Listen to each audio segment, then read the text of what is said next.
How to curl your hair with a straightener. Start with dry hair and a thin flat iron. Apply a heat protectant and section off your hair. Take a small section of hair, and clamp the iron over it, close to the scalp. Turn the iron back on itself halfway. Run the iron slowly down the length of your hair. Repeat for the rest of your hair. Start with completely dry hair. Wet hair won't curl at all, and damp hair won't curl as well.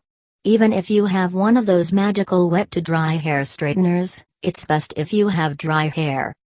If you're blow drying your hair first, use mousse. The extra volume will keep your hair from looking too flat as you curl it. Use a thin flat iron. Your straightener should be about 1 to 2 inches, 2.5 to 5 centimeters, in width from plate to handle. A flat, paddle-style iron won't be able to do curls. It'll be much harder to hold and wrap if you have this kind of straightener, and the hair won't want to stay in the right place.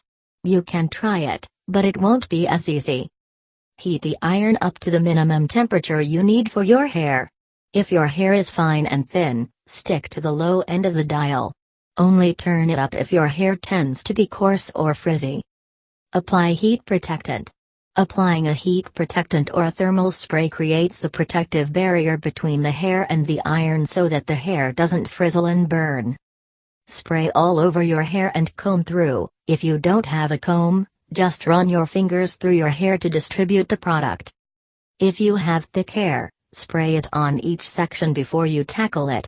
If you just spray it on the top of all your hair, it won't hit the bottom layers.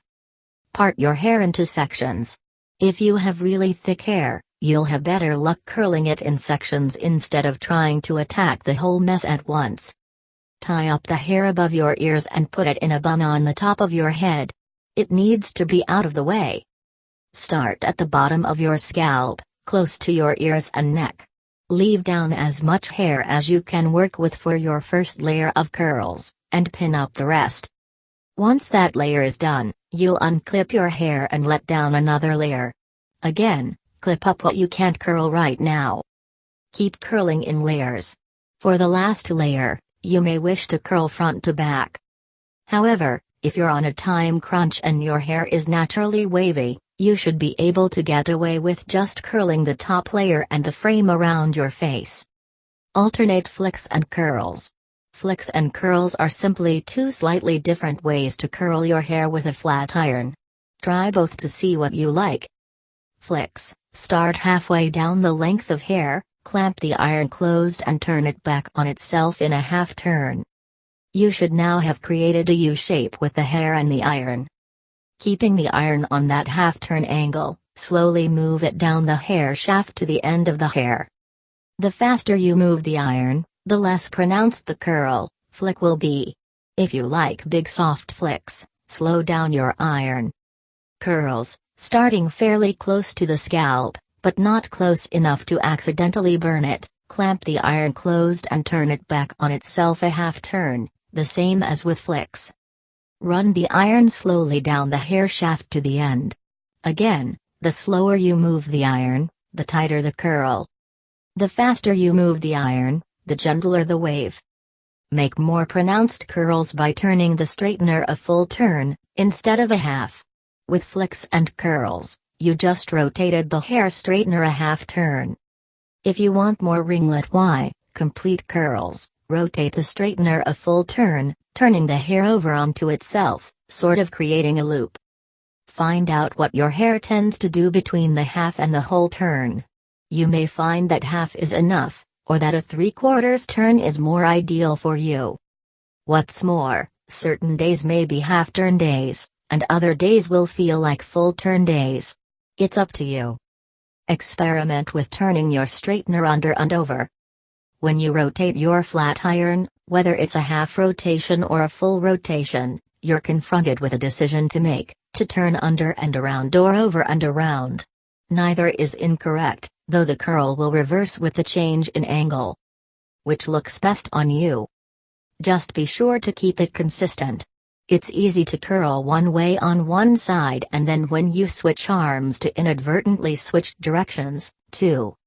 If you do wind up accidentally doing this, You'll probably be the only one who notices your curls in our different directions. Or try the crimped look.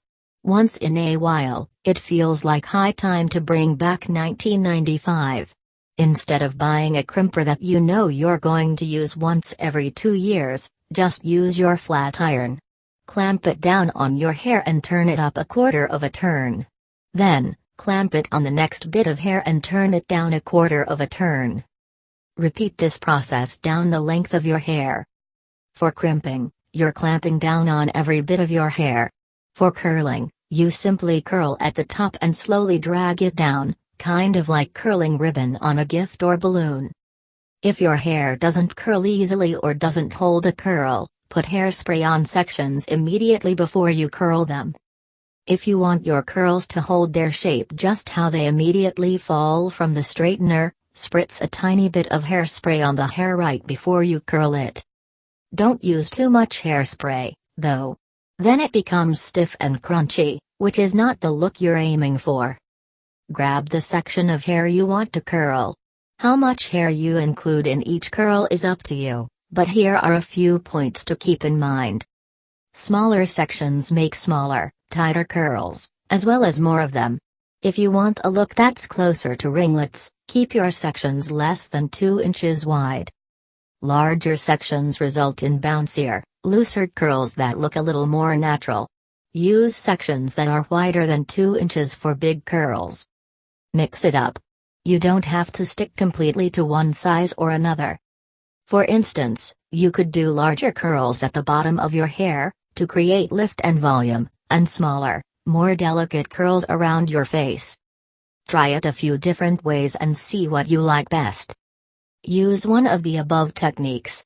The above methods share the same basic principles. Turn your hair straightener over itself, and lightly and slowly drag it down your hair. Clamp lightly, keeping the hair on the straightener plates, not so hard it's difficult to move and not so lightly that the hair escapes.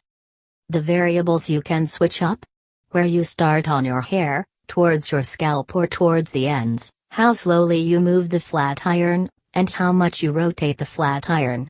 Experiment with these 3 variables to find the perfect look for you. You don't have to curl all your hair, either. A few strands that are straighter or just wavy can give you a natural, beach-y look. Finish up. You can leave your hair as is when you're finished curling, or you can add an additional touch to wrap up the style you want. For looser curls, gently run your fingers through your hair and tousle it. You'll get a little more volume, and a relaxed, natural look. For more hold, put a light mist of hairspray all over your curls to keep them sleek and tight throughout the day. If you live in a really humid area, consider using an anti-humidity spray as well.